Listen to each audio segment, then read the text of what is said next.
So okay, you mean to tell me that the creator of Zero Escape has made a new game with a character designer of Fire Emblem, and to promote the game, he created an idol who has her own YouTube and Twitter account and would post videos with cryptic imagery in it, and now Nintendo uploads a video with a giant crazed polar bear?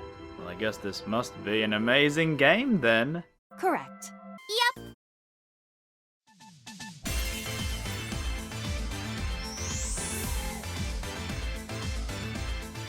Now that's comedy. AI the Somnium Files. Or is it I? 'Cause of the I thing? I.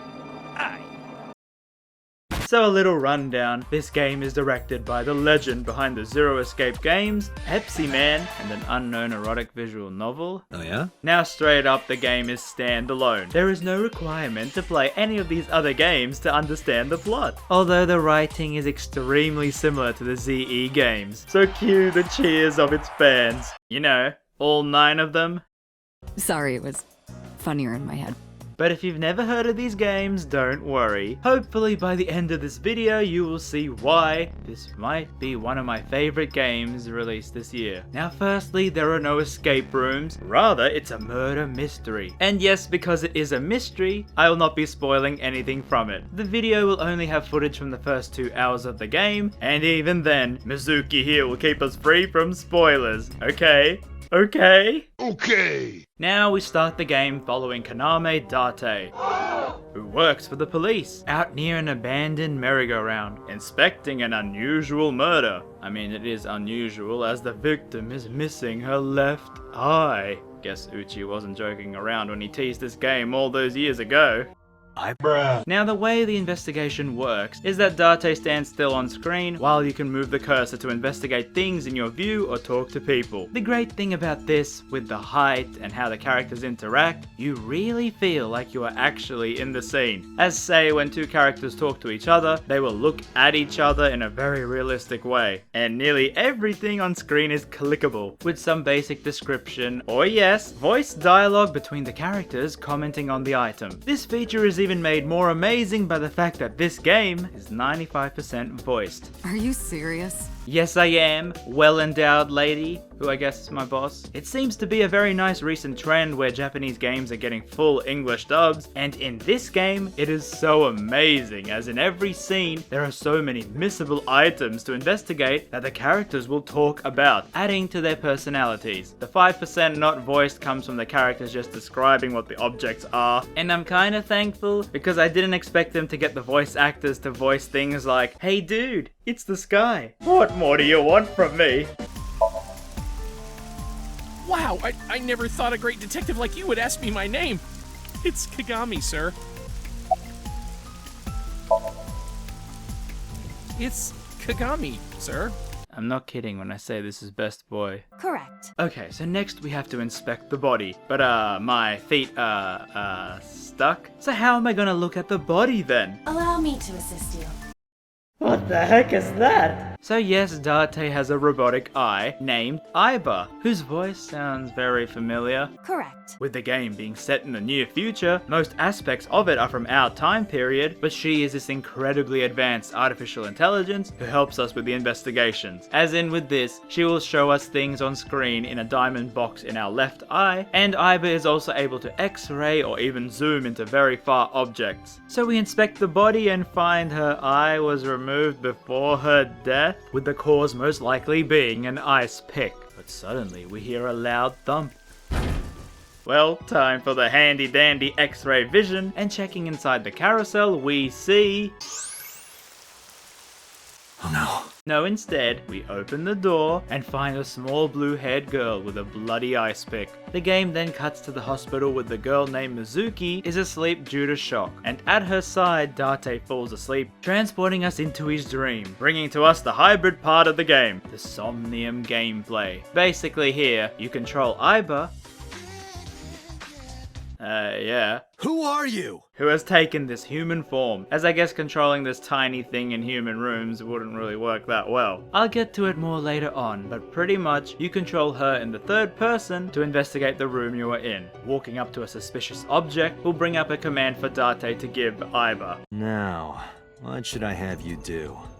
Don't forget that I have a veto. Now with this, you have a choice on what to pick, and if you pick the correct answer, the room will change, locking you out of the other options. And I'll get to that later on too. So as we investigate the strange place, the duo see this crazy imagery like a skeleton with a bleeding left eye. Don't ignore me, stupid bony man.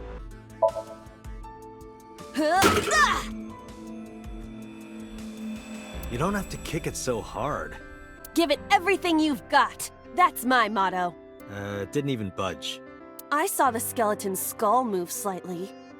Hey, Date, are we gonna get him too? Huh? Aiba eventually gets a weapon and approaches a locked door. Now to give you a hint as to what type of game this is, and the fact that we are in Date's dreams, you would originally think that blasting the door is the answer. But nope, you have to use it to unlock the door. Try just the tip. We gently open the door and see... Sorry, it was funnier in my head. No, of course. We see a body of an unnamed woman, forcing Date to wake up. The game takes us to day 2, where the duo are at the boss's office. Now here, I want to bring up something that I know a lot of you may not know about me. My favorite video game franchise of all time is Ace Attorney. I mean, it was pretty obvious to my early viewers. But this room right here, is filled with so many knickknacks and weird oddities, I can't help but compare it. As you investigate the room, the characters make humorous jokes, pop culture references and such, and my goodness, it just screams Ace Attorney vibes. Yup. They're all my husbands. Uh-huh. I will highly recommend you to click on every object first, as to progress the story, you click on the characters and use the D-pad to ask them questions. Aiba, well, feeling left out.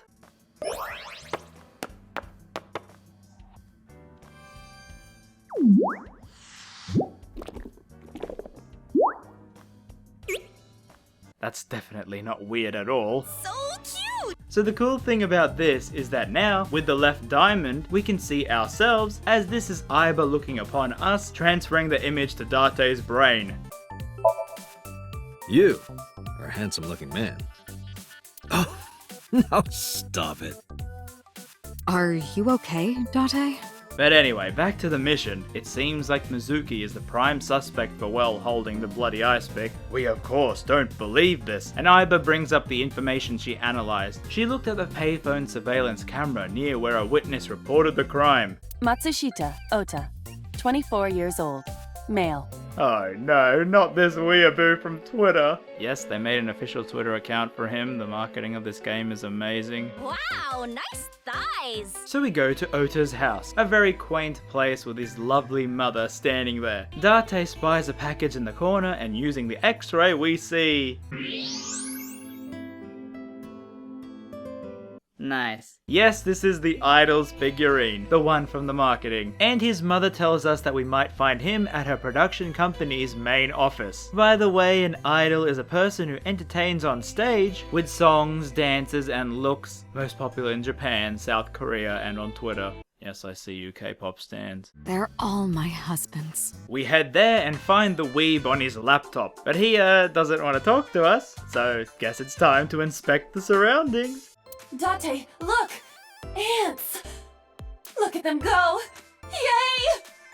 We need to have a discussion about your obsession with insects. After this, he still ignores us, so Aiba hacks into his PC, displaying just what is he doing. And well, he is having a Twitter argument with himself. Yes, he runs 3 accounts, with 2 of them attacking and trolling Aset, his waifu, while he comes in to white knight them. You really are a strange kid, you know that. Yep. Oh god, where did you come from? Well, here she is, the main marketing waifu for the game. An actual character who blackmails us to take her along to the crime scene by hugging us, getting Ota to film it, and saying you don't want that video getting viral, do you now? You're a sneaky girl, you know that.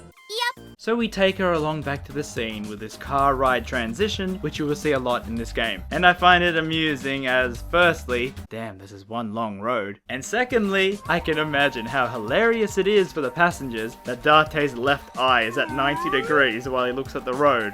I'm most famous on the internet.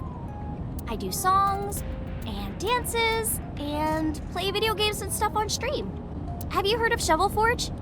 Shovel Forge is a game in which you manipulate cubes on the terrain to build structures. Wait a minute, is that a Minecraft reference?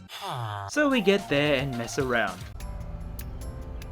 A black and white bear?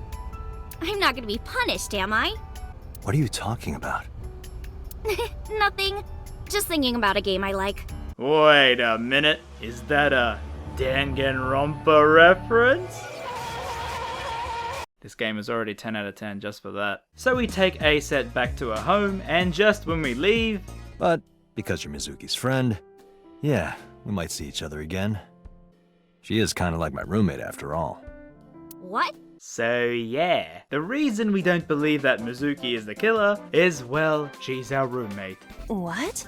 Boss then calls us back to HQ, and we get a detailed explanation on the Somnium part. So it seems like Mizuki woke up but has aphonia. And you know Zero Escape fans will love this. Yes, Uchi still does bring out these smart sounding words here and there. And the game does have a glossary. Now at first, I thought this was Date writing in a journal of some sort. But no, it's definitely the creator writing his thoughts. I want to mention briefly another hybrid visual novel that did this, which was Steins Gate. What's your pen name? Odoin Kyoma.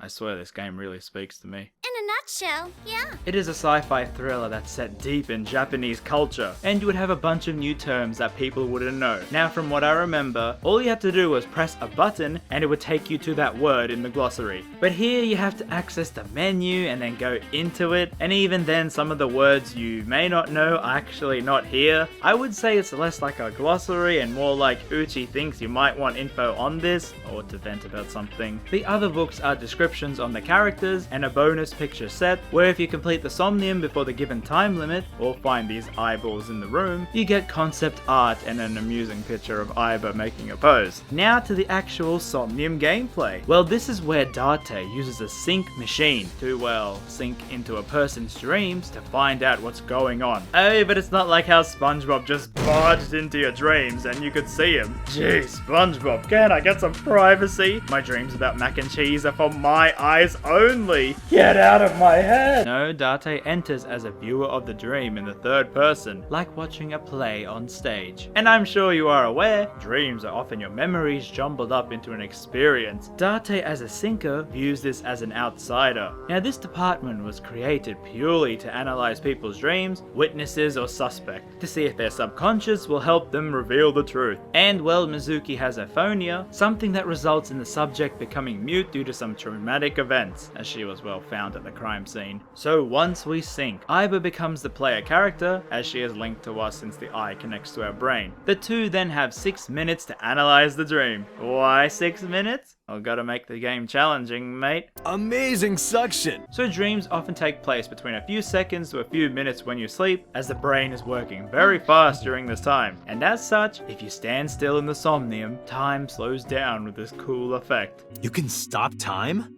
Now this will come in handy as, like with the tutorial, Aiba gets actions to do in Somnium, but now they all use up time in the 6 minutes. When it runs out, you lose and have to retry. Now each Somnium has these mental locks, serving as checkpoints, as in, you have to work out the first one to move on to the next one, and so on. Retrying allows you to pick which lock to start from, depending on how many retries you have. Otherwise you'll have to restart from the whole beginning of the Somnium. Now sometimes the actions give you these purple fractions or numbers, and these are called timies. So doing that action awards you with it for next time. And when you investigate the next object, pressing the shoulder buttons, then A selects it, and thus the time on the next action is reduced by that fraction. This does become extremely strategic later on, as you will be wondering which is the best fraction to hold on to use when something might take up more time. And from my experience, it is completely random what fractions you get. It resets when you retry, and sometimes the game will hand out these penalty ones, meaning you have to use that on the next action, and this could be the end of your run. Now the thing is, Date and Aiba have an amazing chemistry, playing off each other with quips, puns, and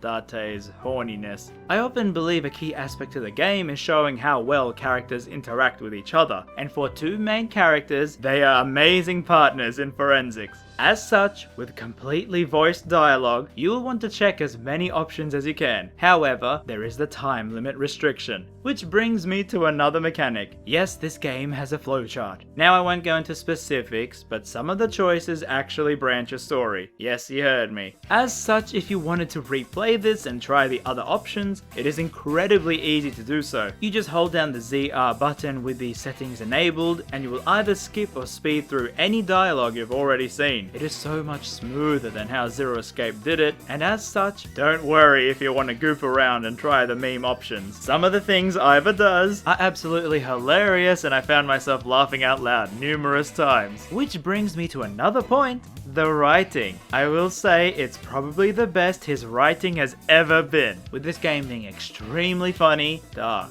serious, and emotional. Like, I'm not kidding, I teared up 3 times in this game. Congratulations, Somnium, I guess you joined this exclusive club. You dork. Also quickly, there is another gameplay mechanic where it brings up these action segments with some quick time events. Don't worry, these are minimal and bring some much needed lightheartedness to the dark murder mystery. But okay, to wrap around a bit is with the presentation, because the designs were done by the person who drew the popular Fire Emblem characters. Now honestly, I think his designs here are the best he's ever done. Personality wise, they actually feel very realistic despite some comical looks, but it's nothing like Ace Attorney where you don't think this person could exist in real life. You feel like these characters can exist in our world. The models themselves look appealing in the gameplay and cutscenes, actually emoting in every scene. Their mouths syncing with the 3D sprites that appear with their names, which are color coordinated. This is such a small feature, but it helps so much. I'm looking at you, Astral Chain. The characters themselves have so many amusing facial expressions, and if you look closely, while you hold a pose, their eyes actually shake a little bit, which is kind of neat because real eyes do this if you hold still. The game, also being a murder mystery, actually uses the forensic terminology very accurately. As okay, I've been binge watching this forensic show on Netflix, and there was this point where the game says, oh, nothing has been found of the criminals at the scene. And I'm thinking, but what about the hair they dropped? The hair! And yep, boss is like,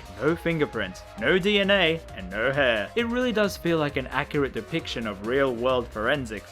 Well, minus the AI eyeball technology. Music-wise, a lot of the songs actually sound very different from each other, each fitting the location from the nostalgia of the diner to the Ace Attorney cheerfulness of the boss's office. That being said, there was one track later on that is so eerily odd. Like, my brain never heard those notes together. It suits the place perfectly, but man, I really didn't know instruments could make that noise. And quickly, I want to mention the voice acting, as you know, in my channel. Jeez. So firstly, you probably have heard Aibi's voice on my channel already, and the other characters have some big name voices too, like Adam from Nier, Dorothea from Fire Emblem, to brand new voice actors, or even some old time favorites. Like when I found out that one of the voices from Digimon voices the old mother, I don't know how to feel. Does that mean I'm getting old? Or I'm trying to hint at a future game that I might talk about here? Wow. But anyway, the voice cast in this game is absolutely perfect, with some of the best voice acting I've ever heard in a video game. I'm not joking. They need to win some awards with some of the performances. Which hopefully brings me to my next point, and why I spend so much time on all these mechanics. So compared to its fellow visual novel hybrids, i.e. games that have a lot of reading mixed with a unique gameplay mechanic, like puzzles or courtrooms, you have Ace Attorney, Danganronpa, Zero Escape, Layton, and Steins Gate. And recently in this space, the games have been sort of stagnant in their gameplay, but Somnium feels like the first modern hybrid visual novel. And even then, I wouldn't call it a novel with the amount of voice acting it has. This is exactly what the genre needed, and I really hope other games follow Somnium's push forward with its 3D models, cutscenes, and voice dialogue. Huh. What's with my 2 favorite games this year having branching paths and fully voiced dialogue, eh? Right? That being said, I did have some minor gripes with the game. Firstly, in my extensive time with it, I came across like 5 lines that weren't dubbed at all. We explore the human mind with state-of-the-art technology and research.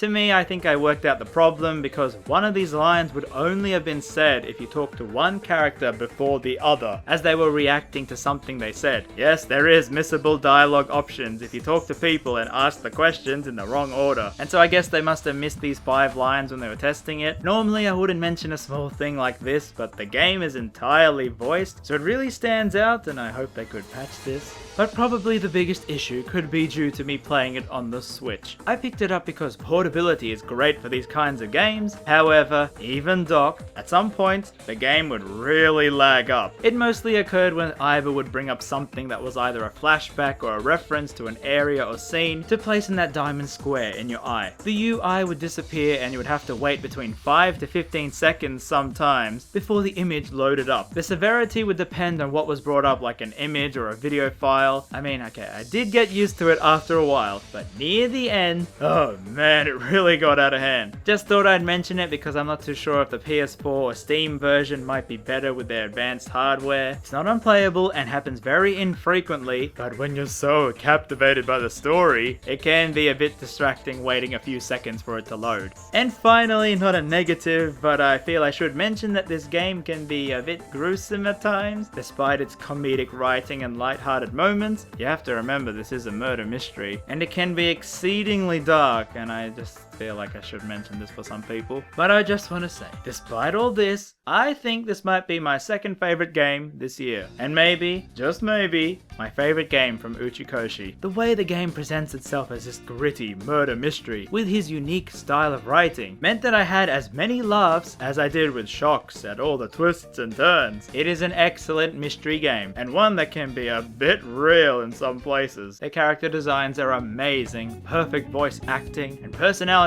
that bounce off each other with ease. Date talking to Aibi is so fun. I really, absolutely adore this game. If you're a Zero Escape fan, well, I mean, you probably are getting this anyway, but it does feel like the most complete and satisfactory game he has ever made. Now, to everyone else, this is a perfect murder mystery game that will win you over with its humorous writing, wonderful cast of characters, the dark and realistic depictions of crime and murder. I highly recommend this game, as it could end up there in my all-time favorites. Just keep in mind what I said about the Switch version if that looks like a thing that might bother you. And I have to applaud the marketing of the game, which my Twitter followers probably saw me getting hyped up for the past few months. As with the ASET videos and all their tweets, it was such a refreshing way to promote a game. Although kinda ease up there on the self-promotion just a bit. But yes, that's it from me. I'll let ASET take it away.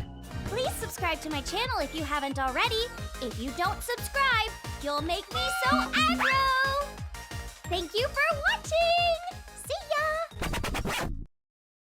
Trojan, RamZaes, Magnum, Sheik.